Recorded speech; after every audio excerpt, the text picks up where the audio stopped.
Hello, everybody. Welcome to another episode of Webinar Wednesday. My name is Brandon Lilly with Marketing 360. And today I want to talk to you about how you can use retargeting ads to both increase brand awareness and sales. Obviously, as a small business owner, just getting your name out there really isn't enough. It can almost be a waste of time and energy if your brand awareness is not also resulting in your sales. So we want to talk about that. And to get us started, obviously, we want to make sure that you're able to follow along with this presentation. So check us out at m360.us/A4B5. Again, that's m360.us/A4B5. You can follow along this presentation there. So to get us started, we're going to talk about 6 different thoughts on how to use retargeting ads to increase awareness and revenue for your business. So in walking through these slides, we'll talk about what is retargeting, why should you bother, how to segment lists and choose the platforms that you want to be on, how to incentivize returning customers, how to make the most out of the timing of these ads, and then obviously how to analyze and optimize so that you're making good choices for your business and great decisions to grow your own revenue. So if you have any questions and would like to shout them out, go for it. We are live on YouTube and Facebook. You can always reach us there, and we'll be answering questions live as well. So let's get started. At its very base form, what is retargeting, really? Well, retargeting is an online marketing strategy that utilizes targeted advertising, pixel-based or cookie-based advertising to target consumers based on their previous actions or sites visited. Now, generally what that means is that a real-world example, a user comes to your site. In fact, you could probably even see this live. If you go to marketing360.com, you'll start to notice that as you visit other websites and you are traveling or traversing around the internet, you'll start to see more ads that pop up from Marketing 360. You may have also noticed this from Amazon. You go and you visit a particular page, you're looking for a certain product, and then you start to notice in your Facebook feed or in just regular feeds around the internet that you're reviewing, that you start to see that product. That product's popping up, and it's got its price, it's got little details about it, and it's all incentivizing you to get you back there. At its basic form, that's what retargeting is. It's all about that top-of-mind awareness, reinforcing the idea that this was a service or a product that you were looking at, and the marketer or the business owner wants to stay in front of you to ensure that you don't forget about them, you don't just decide to go with somebody else, or, you don't take too much time, anything like that. And a couple of reasons about this is, statistically, 97% of people, when they first visit your website, they don't choose to convert. And by convert, I mean they don't choose to either make a purchasing decision, or fill out a lead form. Whatever you've decided is your conversion funnel, that end result that you're looking for the user to take. 97% of people won't take that on the very first step or very first time that they interact with your brand. So why is that? Well, a lot of people just really aren't. They're researching. They're in a different mode. They're top of funnel and not all the way down at the very end to make that decision. So we'll talk about that a little bit later. Other reasons why you want to focus on retargeting is that, costs are actually pretty historically low. If you're spending time and energy and money on pay-per-click advertising or social advertising like Facebook or Instagram, costs can start to rise, especially if you're in an incredibly competitive market. If you're talking about a market like doctors or lawyers or anything like that, or insurance, mortgages, things like that, costs per click can get fairly high fairly quickly. Well, retargeting is only targeting people that have previously visited your website. So those costs are significantly lower. So a click that may have cost you $50, $60, $70 on Google may only cost $2, $3, $4 when you're doing retargeting. So there's a lot of value there.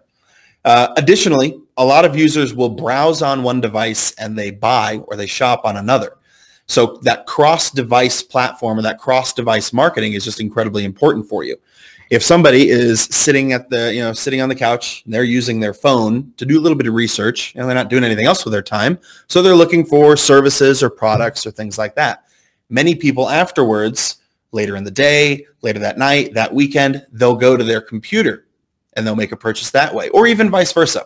Computer, tablet, phone, any type of device like that. Many people utilize them for to take different actions depending on where they are in the buying cycle. So you want to make sure that your retargeting is set up for multiple devices. If you do that, no matter what device they originally visited you on, they will be able to see your ads cross-platform or cross-device to ensure that they come back and they work with you. Another good reason to use retargeting is it increases your brand awareness. You stay top of mind. Marketers talk about this all the time, that marketing law of 7. Generally speaking, a user needs to interact or at least witness your brand at least 7 times before they begin to feel comfortable enough to make that next step. Additionally, the more your ads are seen, the larger and more trustworthy your brand appears to be. So that adds a lot of value as well. If you can stay top of mind when they are ready to make a purchasing decision, you are the obvious choice for them to go with. And finally, retargeting, you're leaving money on the table. This is a very low, very cost-effective way to ensure that customers are coming back to your site when they are ready to convert and make that purchasing decision. Additionally, this can be incredibly valuable for additional purchases or add-ons, anything additional that you want to add to a purchase. They start at a base level, they can buy additional add-ons or multiple pieces that can add to this. Retargeting helps you to stay in front of them, remind them about new pieces and new services or products coming up, and ensuring that they don't go somewhere else to get those. So let's move on to our next slide. We touched on this a little bit, but why should you bother? Well, a lot of really well-meaning businesses fail to realize that the most common reaction a consumer has, especially when they're first in the market, it's not yes or no, it's maybe later. So just because someone comes to your site and they choose not to convert at that moment, it does not mean they were a bad customer or a bad visitor. All it means is maybe later.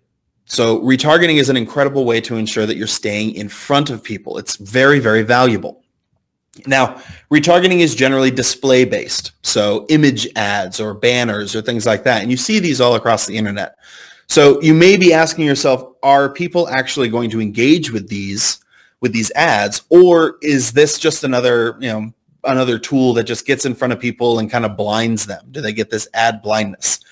That absolutely can be the case. It certainly can be the case, and we'll touch on that a little bit later.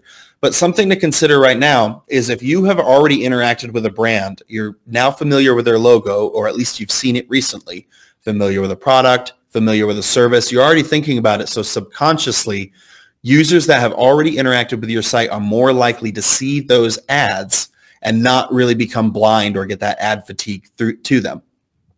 So the steps to a purchase when a consumer usually comes to your site, purchase or filling out a form or making a phone call, is initially they have a need. They intend to find something wherever they happen to be in that sales funnel. So they search for it and they find it. They evaluate their options. In fact, historically or statistically, many people will search for or compare 3 to 5 different service providers or 3 to 5 different places where they can buy a product. So if you think about it, those first 4 places within Google there's a reason that they are highly valued real estate. Generally speaking, people are going to click on each one and evaluate from there. This is where retargeting comes in incredibly handy, because you've already spent the money, you've already spent the click to get them there, and now you want to make sure that they get into your sales funnel and actually come back and convert. Once the consumer is researching, they hesitate. They don't take any action yet because they need to collect all of their options. So they continue to research, they weigh their options, and they start to narrow their list down to their trusted sources. From there, that's where you want to be. You want to be top of mind. You want to be the business that they recognize, that they've engaged with, and you're the business that's in front of them. You seem bigger, you seem more trustworthy. So they go back to the brand that they favor the most, and that's when they convert. So retargeting establishes a lot of top-of-mind awareness, and it influences what's called brand bias. And we talked about this a little bit before.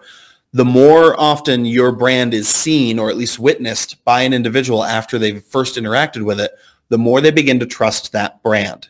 It's just a bias that most humans have. They're automatically going to bias themselves to the things that they've seen the most, they're more comfortable with, they feel it's the most trustworthy. And if they've seen your ad all across the internet, you must be a large and trustworthy company. So they decide that they're going to work with you. So let's move on to our next slide. We'll talk about this. Now that we've already talked about why you need to retarget, and hopefully these reasons have convinced you. If they haven't, let me know. I'd love to answer your questions. Let's talk about segmenting your lists and choosing your platforms.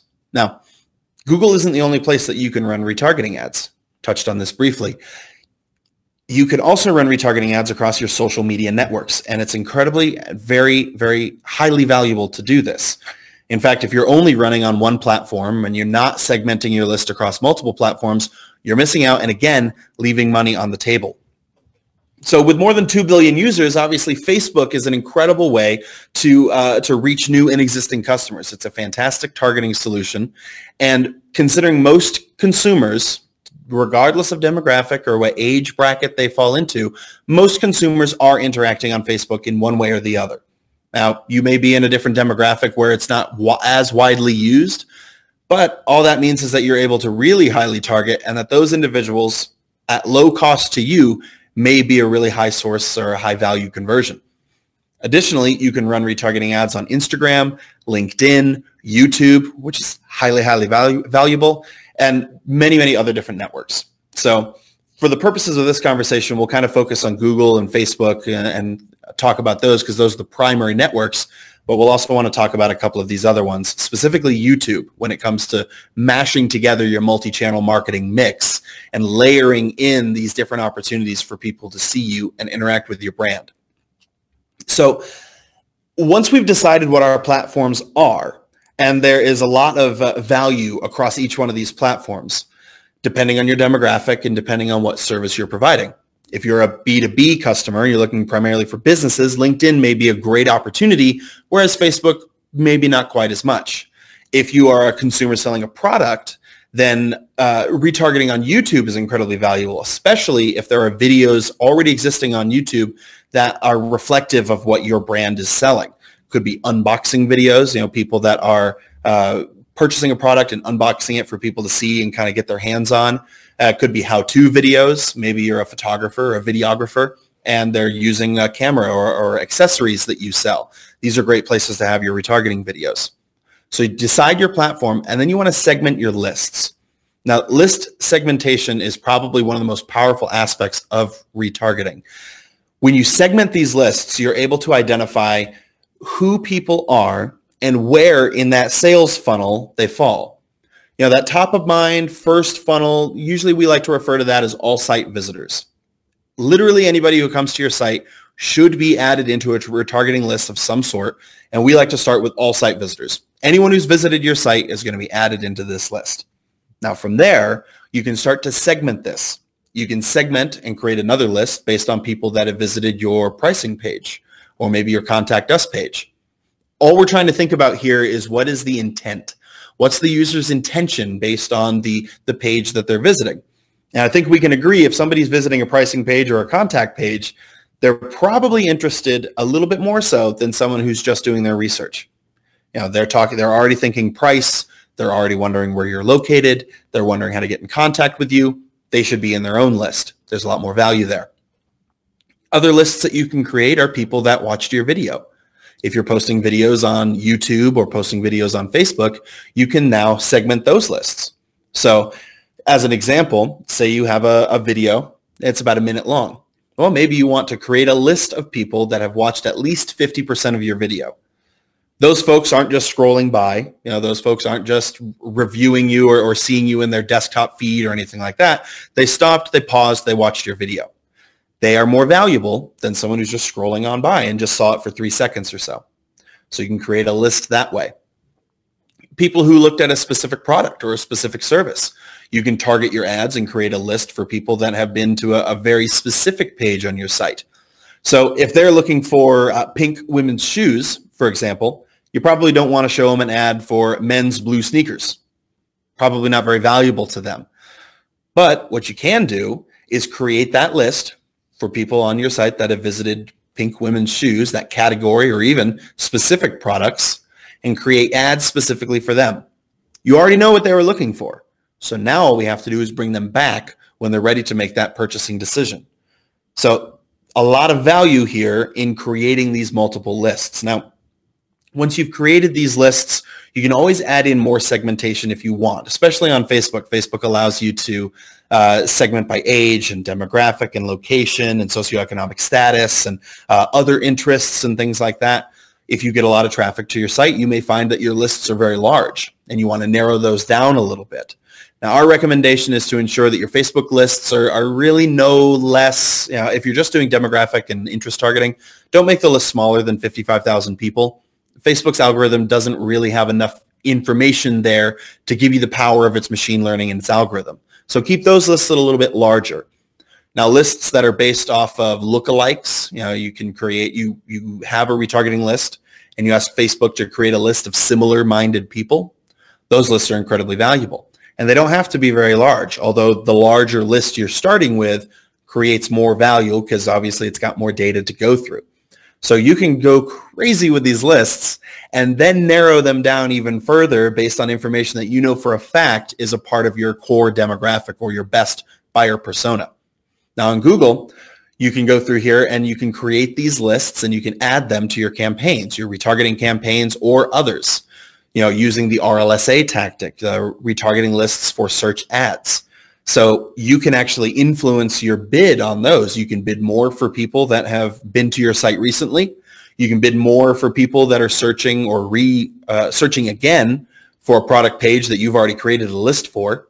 Or you can say, these folks haven't really, these are people that haven't been to my site in 90 days. I'm not really as worried about them. So you don't increase or change your bid at all. There's a lot of opportunity and a lot of different things to focus on here that can give you a lot of power behind your lists and behind your retargeting campaign. Again, this may seem really overwhelming, but it's not. Once you've established your idea and your baseline for what you want to accomplish with your lists, this is very easy to roll out and easy to build upon. It just takes some effort and energy in the very beginning. But if you don't do it, you're leaving money on the table. And as business owners, that's one of the most important things for us to watch out for. So let's talk about our next slide here. We also want to make sure that we're able to incentivize previous customers to come back and shop again. So if you're able to motivate customers with retargeting banners or retargeting ads that offer a discount or an incentive, they're less likely to choose a brand or service provider that competes with you. Now, we've talked about this in previous webinars. There's a big price differential in earning a new customer versus keeping an old customer. In fact, that price differential can be almost 5 times. It costs 5 times more to generate and find a new customer than it does to just keep an old one. So there's value here. A lot of people want to look at this and say, I don't want to discount my brand. I don't want to discount my products. My margins are slim. There's a myriad of reasons or excuses that you could talk about this. But think about the lifetime value of your customer. You've already spent the money, time, and energy to drive them to your site the very first time. If you don't interact with them beyond that, you get a one-time sale, you get a one-time customer at its highest possible cost per acquisition. Maybe you offered a discount, maybe you have free shipping, maybe a coupon for HVAC installation, anything like this. You still discounted a service and a product at your highest possible cost per acquisition. Retargeting is honestly one of your lowest cost per acquisitions. You've already earned the customer. They already trust you. Now all you have to do is incentivize them to come back and create this learned behavior where when they need something, they automatically think of you. They don't start searching around for a different service provider, or they don't go to Amazon, or they don't go to another retailer or anything like that. You create this learned behavior where they come back to you because you're familiar, trustworthy, provide great quality service, and a great quality product. High value there. It may cost an incentive or it may cost a discount in the beginning, but as you create this learned behavior, you start to find that because of such a low cost per acquisition, your actual profit on these sales is actually significantly higher. So when we're looking at this particular slide here, 15% of consumers, generally speaking, are ones that are automatically kind of rolled into that return buyer. You don't really have to incentivize them or bring them back. So you want to raise that value because return customers account for nearly 1/3 of all online shopping revenue. This goes back into the value. If they trust you, they're going to buy more. If your average transaction is $50 or your average transaction is $100, these individuals spend more. They trust you. They know you. They're engaged with you. They already have a little bit of a connection with your brand. So there's a lot more value there to bring them back and re-engage them as consumers. They spend nearly 3 times more than one-time shoppers. So if your average transaction is $100, this is a $300 value client. and they continue to come back to you. So the lifetime value is just incredible. Incentives that you can use are coupons, discount codes, special offers. Limited editions work really well if you're an apparel company or anything like that. And you can personalize these retargeting ads based on the lists that you create. So you can create your lists and then personalize the ads to these individuals. Also remember to use words like coupon, win, free, sale, discount. Using these words, obviously, in today's day and age, we recognize these words really quickly because who doesn't want to save money, right? So everybody connects with that. It automatically kind of speaks to them. And generally speaking, the conversion rate from shoppers is going to be significantly higher. You're able to increase that more if they see the words coupon, discount, incentive, things like that. And one thing I forgot to mention is that when you're creating these ads, a lot of people want to fall back on and say, well, I'm not a designer, right? I'm not a designer. I don't have an eye for design. It's not really something that I like to do. Well, we've built a tool, a banner builder that can help you create the different ads that you need. That link will be in our comments section below this webinar. So you can go there. It's a free tool. You don't need to sign up for anything. And you can use that to pre-build the different ads and graphics that you need in order to really effectively use your retargeting ads. Now let's go on to our next slide and talk about timing. And we like to joke about this, is that timing is everything most of the time. It's not always the most important metric to watch for, but it can be a good cost-saving measure to take, or an optimization step if you're trying to optimize and kind of narrow your focus a little bit more. Especially as your lists build over time, you'll find that you start to see where your absolute best conversions are coming from.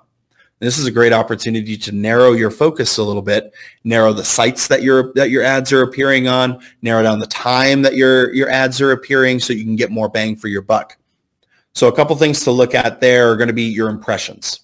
Now, every single person here has experienced this, where you go to a website and then you start to see their ads all the time. Too much. Too many ads. You see them on every website you visit. You see their pre-roll ad on YouTube constantly. You see it in your Facebook feed, and it's just overwhelming. A lot of people will kind of make the decision, I don't want to work with that brand because they're really irritating me. They're just getting on my nerves. They're constantly in my feed. They're constantly trying to re-engage with me, and they go elsewhere. We generally recommend that you want to cap your impressions at about 3 per day. Now, you may find that increasing your impressions, especially if you have a limited time offer or a special edition, maybe an event that's coming up, things like that, you'll want to increase your impressions, right? Because you're trying to get as much awareness as possible. If you're looking at more of a long-term campaign, this is more of a 2, 3, 4 week, 2-month kind of extended sort of campaign, you want to limit your impressions. There can be too much of a good thing, and this can end up hurting you in the long run. We generally find that 3 impressions is great. You may find that more or less are even better for you. So feel free to play with that once you have some data to work with. The other thing is keep an eye on how old your ads are.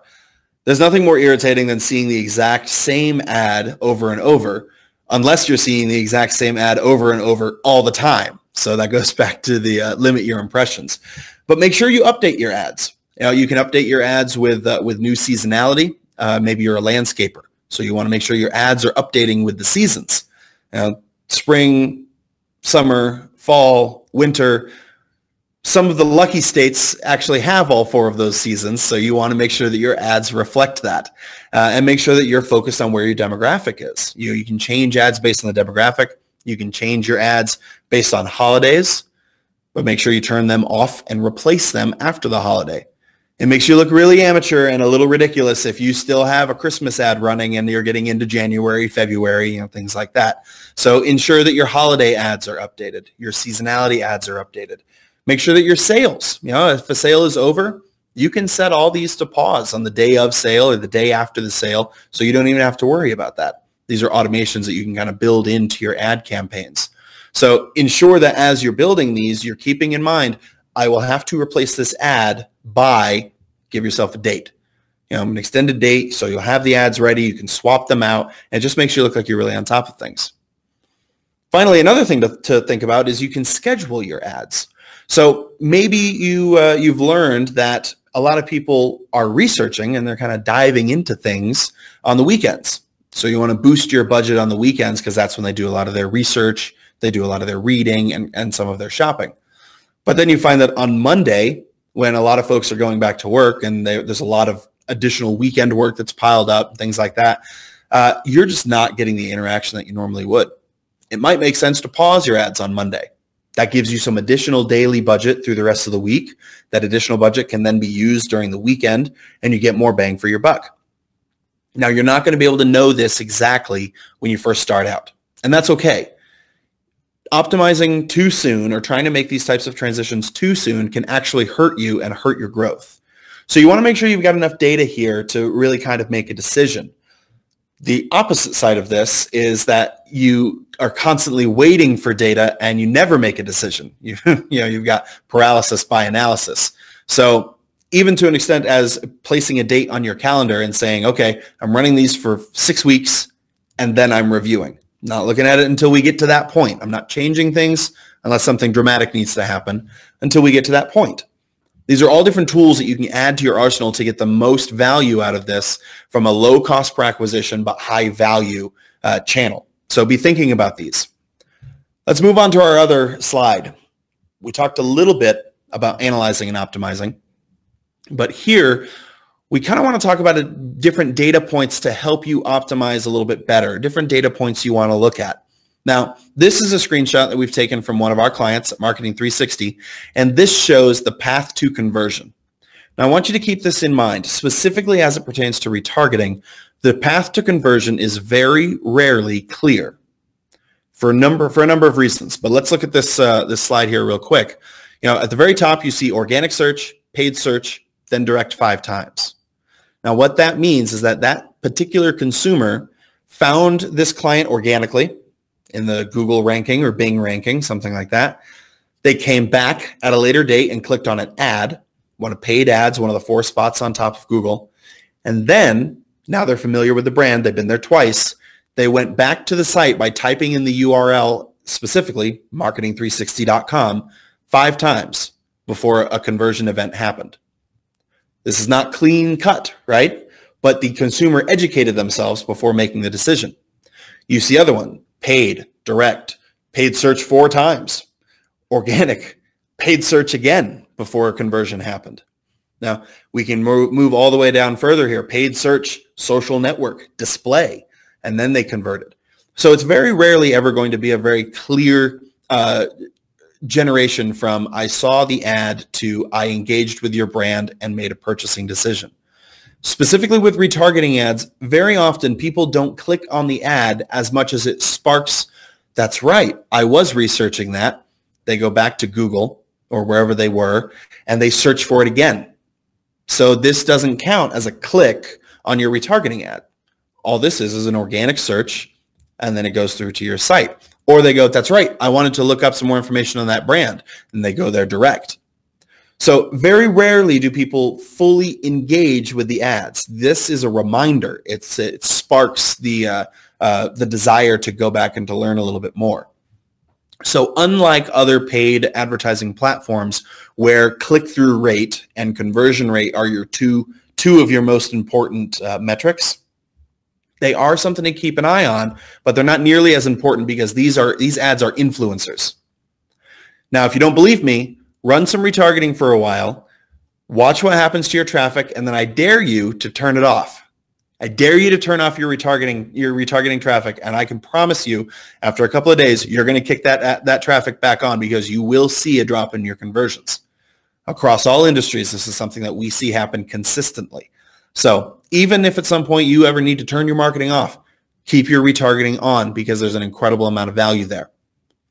Some of the data points that we want to look at are impression share. How often are your ads showing or how relevant are they to the user? The click-through rate, the conversion rate obviously is pretty consistent that you want to look at that across all ad platforms. You also want to look at your list size and growth. You want to make sure that your list is trending up. Now, obviously, after people are in the list for a while, they'll start to drop out of the other end, and that's okay. You don't want to keep someone in your list for a year.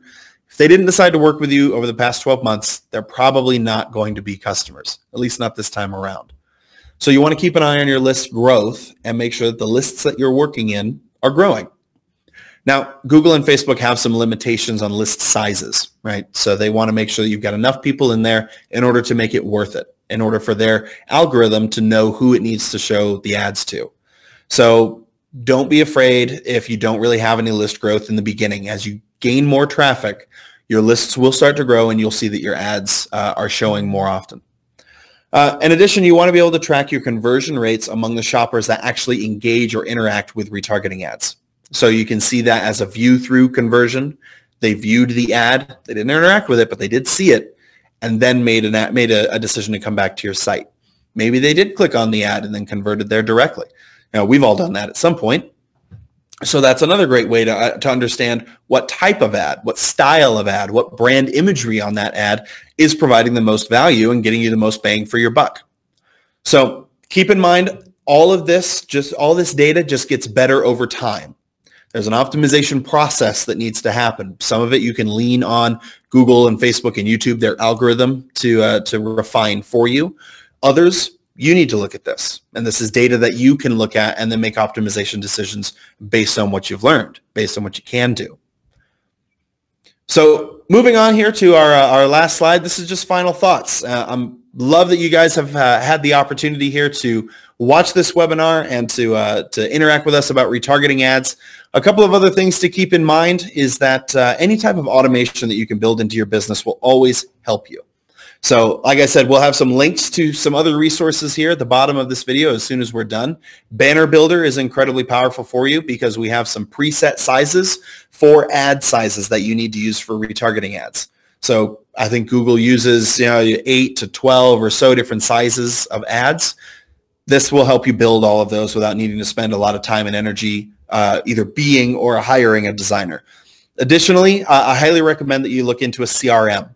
Now, we offer at Marketing 360, we have a free CRM. There's no cost to use it, and it's free for life. All the features within that CRM are yours, and you can use them as much as you'd like. This is a high value for you, and that's why we offer it, because this way, as consumers are coming to your site and as they're engaging with your business and filling out lead forms, you want to build in some automation, and you want to build in some ways for you to track these individuals based on their purchasing history, based on their interaction with you, based on services that you've offered and then provided.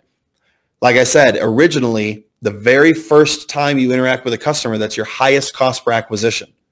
So you want to make sure that you're able to build in some automation, retargeting, CRM, email, SMS, social targeting ads, anything like this to help keep your lifelong value and your lifetime customers coming back to you. As you're able to engage with them and develop this relationship, you'll find that that's a low cost per acquisition or a low cost per retention channel. So thank you guys so much for watching this webinar. I love that you had a chance to engage with us. If you have any other questions about retargeting or really about anything else that we talked about, feel free to reach out. We'd love to help you. As always, at Marketing 360, we are a marketing agency, and we'd love to help you out in that way as well. Sometimes you may find that you just don't want to do this work, or you want to have an expert on your side to help you out, understanding what the terminology, the technology, the strategies, and the analytics need to look like. So feel free to build a marketing plan on our program, marketing360.com/start.